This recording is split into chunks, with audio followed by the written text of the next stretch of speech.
Thank you for joining me today and welcome back to my channel. It is time to look back at the astrophotography season of 2024-2025, all of the images I have produced and some interesting statistics from all of the imaging sessions I've done.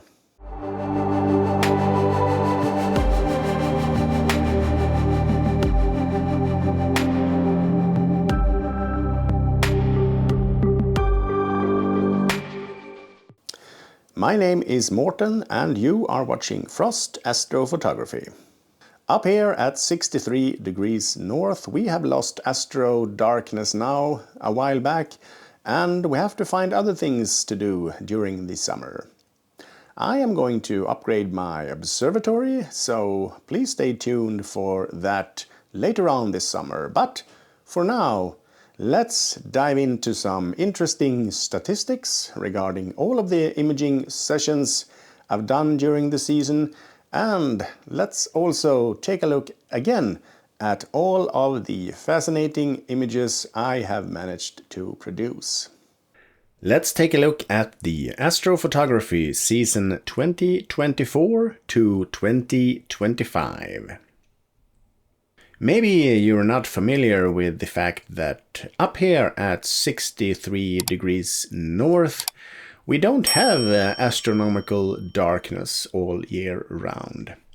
We have it from September to December and from January to April. That's basically the astrophotography season up here.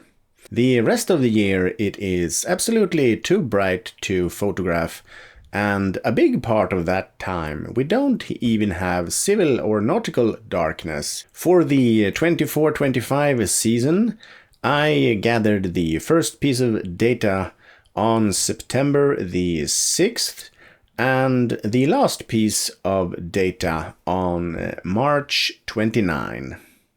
Equipment-wise, I haven't really done any upgrades this year. Not when it comes to the telescope anyway.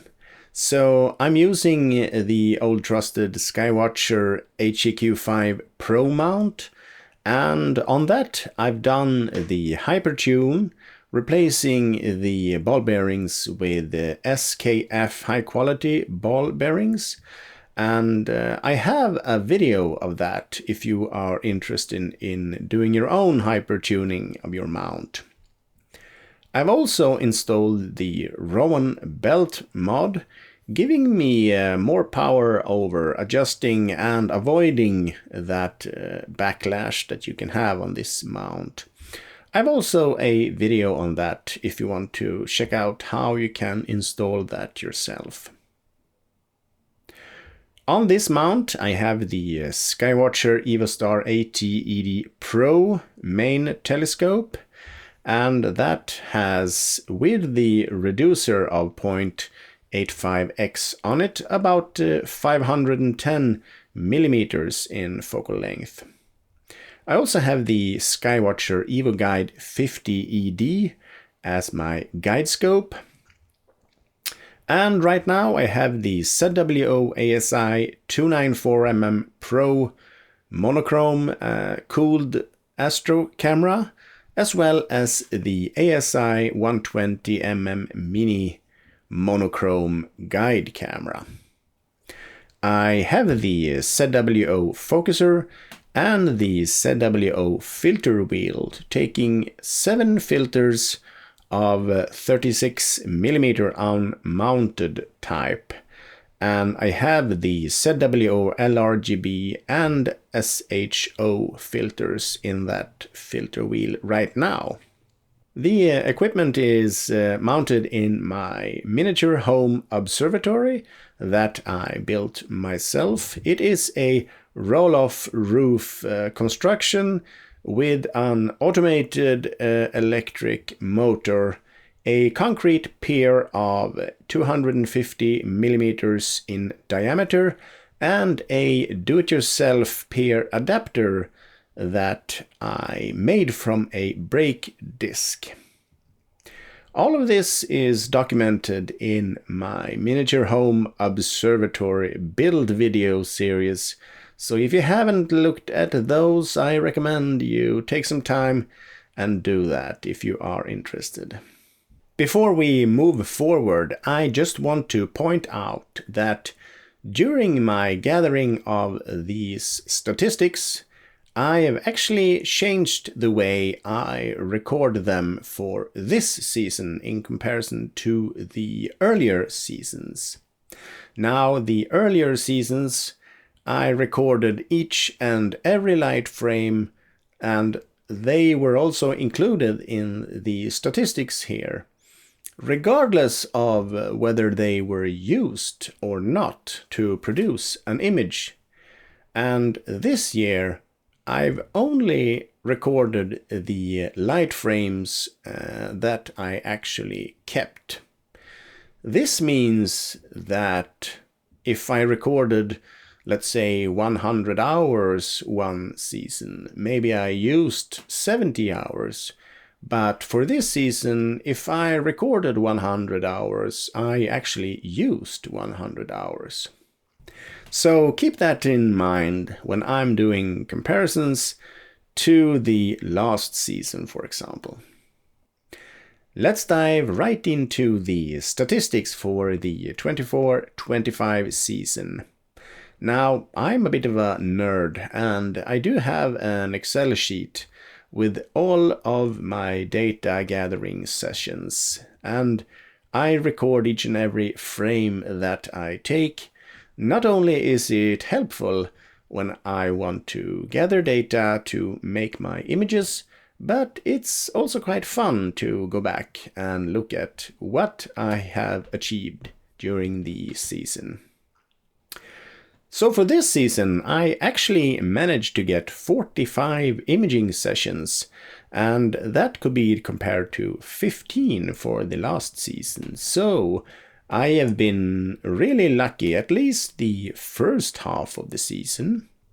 I managed to make images for 11 objects, up from 8, and I gathered 2,283 light frames, more than double from last season, with a total integration time of 190.3 hours, up from just 84.5 hours last season.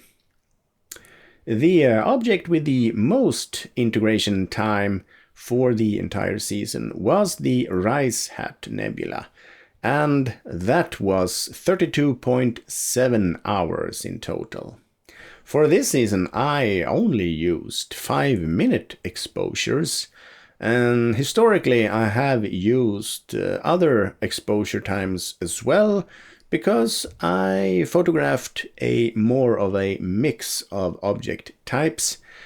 But in this case, it is 2,283 light frames of 5 minutes each.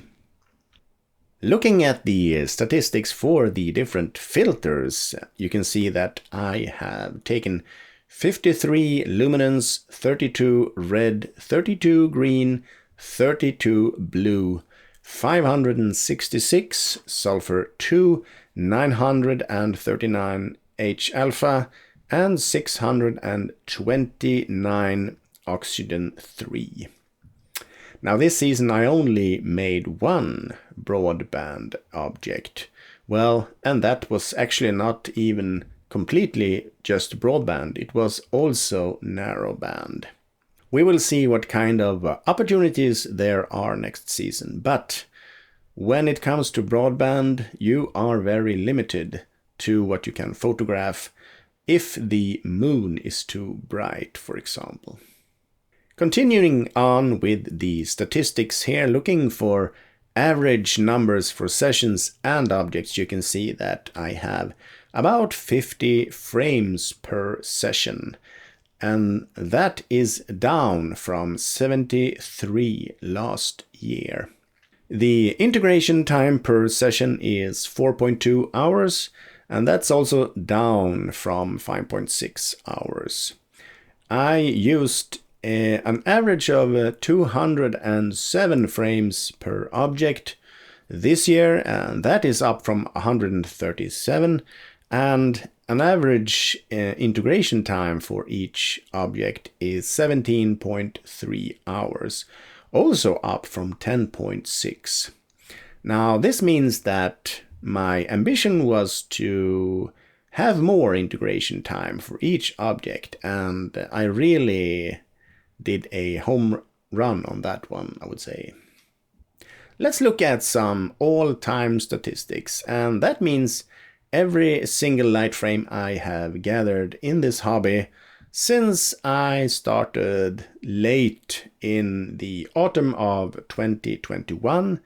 I managed to put together 119 imaging sessions, 39 objects that has been produced into an image, a total of 7,410 light frames,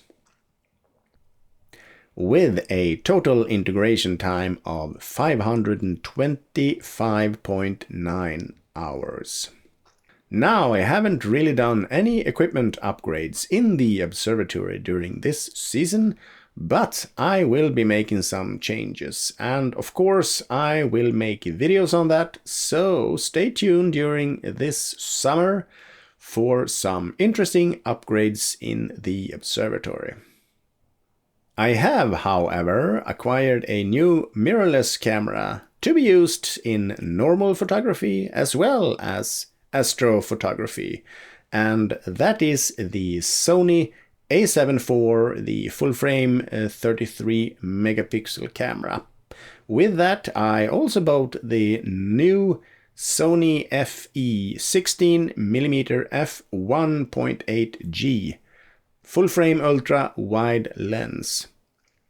With this, I am planning to use it to take some nice northern lights images, maybe some new time-lapses, and some non-tracked Milky Way images. Up until now, I have been limited to mobile phone pictures when it comes to time-lapses for northern lights, as well as making videos for this YouTube channel. I'm also looking into getting some more lenses to complement the ultra-wide lens that I have already. I will also try to make some interesting videos on how to capture northern lights if you are in a geographical location that will allow you to do that. When it comes to projects and modifications, I haven't really done any during this season. I was planning on making some changes to the roll-off roof, but that was put on hold for some personal reasons. I have been thinking of maybe rebuilding my observatory somewhat, but that will be a little bit in the future, and it will of course appear on this YouTube channel if that is the case. I also have some YouTube statistics to share with you. So from the 1st of June 2024 until 20th of May 2025, I published 21 videos, got about 65,000 views and about 4,600 view hours. And I just want to say a big thank you for that. It is all because of you that I continue to make these YouTube videos. Now, these views were almost 25% from you subscribers, and again a big thank you to you for that. And I gained 510 new subscribers during this time period. During the same time period, I had almost 3,500 views for my ZWO EAF automatic focuser video and 378 hours for my Skywatcher HEQ5 Pro Hypertune video. And if we look at the all-time statistics, you can see that the ZWO-EAF video has 18,476 views, and the Skywatcher Hypertune video has 2,070 view hours. A big thank you for that, and I really do get some nice comments now and then for the Hypertune video from grateful viewers attempting to do it themselves. Now, maybe the moment you have all been waiting for, even though you probably have seen them already in my previous video during the season, on my Instagram or Facebook, but here they are again, all of the astrophotography images that I made during the 2024-2025 season. Starting with SH2-114, this is the Flying Dragon Nebula. Here you can see it in hydrogen alpha only, but 15.3 hours of total integration. Very happy with that. Pretty sure I could improve on it now, but maybe it will be a project for another season. Continued on with SH2-115, the Cave Nebula, SHO in 16 hours, total integration. And this is a little bit darker. I really changed my way of processing after this image during this season, I would say. Continuing on with IC 1795, Fish Head Nebula. And here you have 18.5 hours in SHO. This is actually the bottom of the Heart Nebula, but I think you already knew that. I really like this object. It's very good and suiting for my 510 millimeters, I would say. Next, I tried to make justice of the Ghost of Cassiopeia IC63. You can see here 11.25 hours of total integration. I tried to take this in narrowband, and this is the results here. I had a hard time taming the beast of a star that was creating massive halos in this image, but I used the processing steps that I explained in my processing guide on how to reduce halos, and I'm fairly happy with the results anyway. I like this image. I would probably revisit it in the future when maybe I have access to some 3 nanometer filters. Continuing on with a massive 27-hour image in SHO again of IC410, the Tadpole Nebula. You can see the 2 nice tadpoles here, like they are swimming towards the center of the blue oxygen 3 in the middle of this nebulosity here. I really like the image here and the details that I was able to get from the center here. I did a reprocessing of the Rosette Nebula this season, Caldwell 49. We have 22.3 hours of total integration here. I managed to squeeze out a lot more details than I had earlier in this image. Fairly happy with it. A very popular object, the North American Nebula. I haven't really actually done this nebula earlier.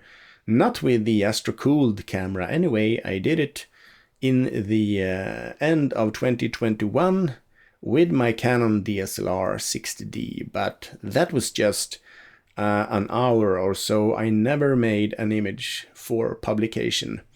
But here we have the Cygnus Wall part of the North American Nebula Caldwell 20, 22.5 hours of total integration time. Another reprocessing, this time the Elephant's Trunk Nebula IC 1396. I've made 3 versions now, I think. Everyone has its own appeal, but this time I think I got a little bit more sharper result. I had some nice details in here. I have a 13-hour total integration time, and you can really see all of the Oxygen 3 data that is in the middle here with the elephant trunk in the middle sticking up. Moving on to the image that I might be most proud of this year, the Jellyfish Nebula, 25 hours of SHO. I had a hard time here as well, taming that very bright star just above the nebulosity. But I managed to get a version that I was very happy with. I really liked the details. And of course, with 25 hours of integration time, you would get details like this, even though I only have a f6.3 telescope. Imagine what I could do with like an f3.9 or something like that. Another reprocessing, and this time the Heart Nebula IC 1805, 17.8 hours, an SHO image with the latest processing techniques that I present in my SHO processing guide. I really like the faint details that I was able to squeeze out. I don't have much darkness in this image around the actual heart, and this is probably my preferred way today to make images. Not too black of a background, but letting the nebulosity speak, so to speak. Moving on to the object with the most integration time this season, the Rysat Nebula SH2-224. It is good and bad. Well, the good thing is that it is positioned in the night sky in a way that let me gather data on it for a lot of hours every night. The bad thing is that it is a very faint object. You really need a lot of integration time for this one, so the 32.6 hours really made it stand out. I tried to keep as much details as I possibly could, but still tried to separate the channels enough to expose the blue portions of this object.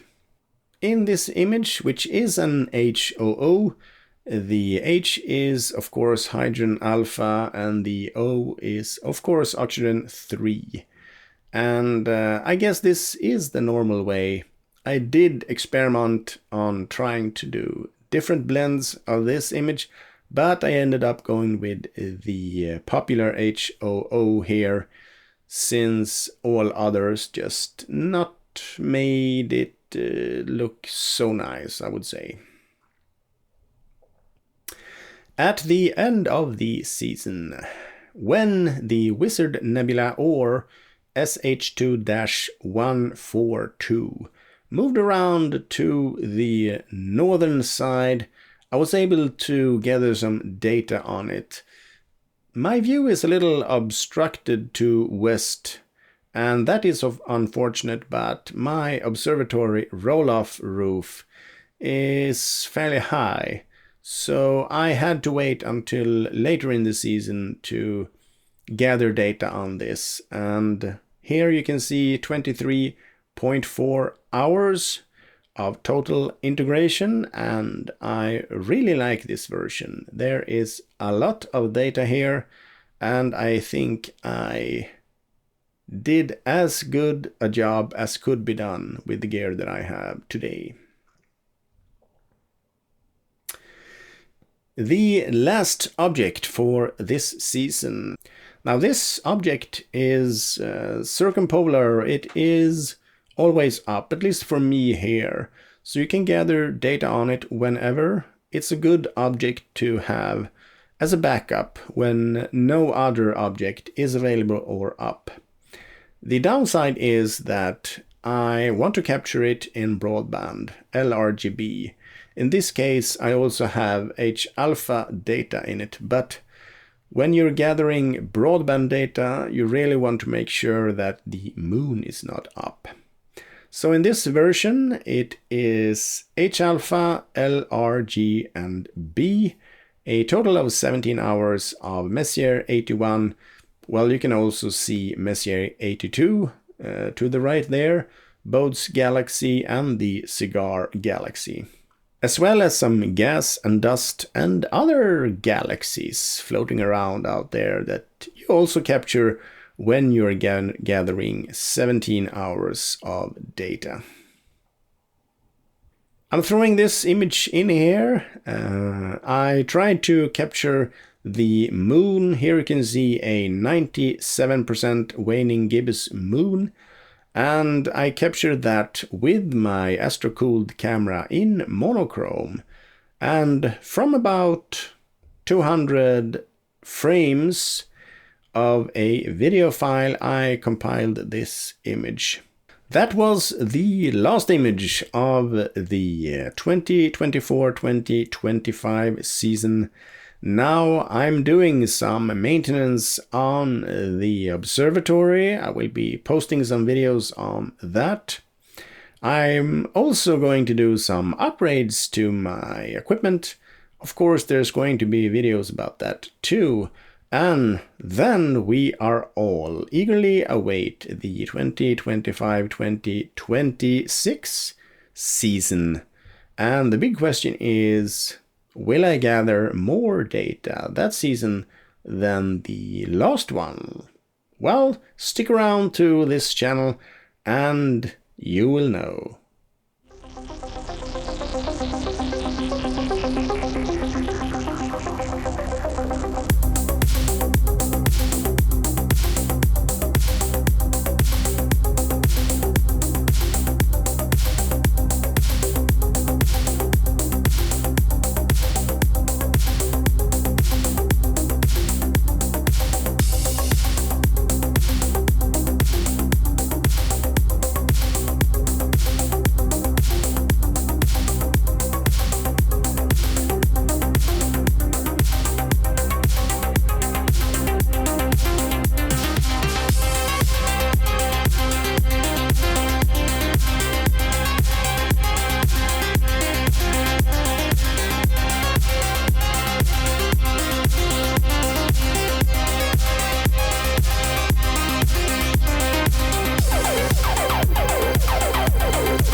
Thank you so much for watching this video, and as always, please give it a thumbs up if you like it and consider subscribing to my channel if you're not already doing so.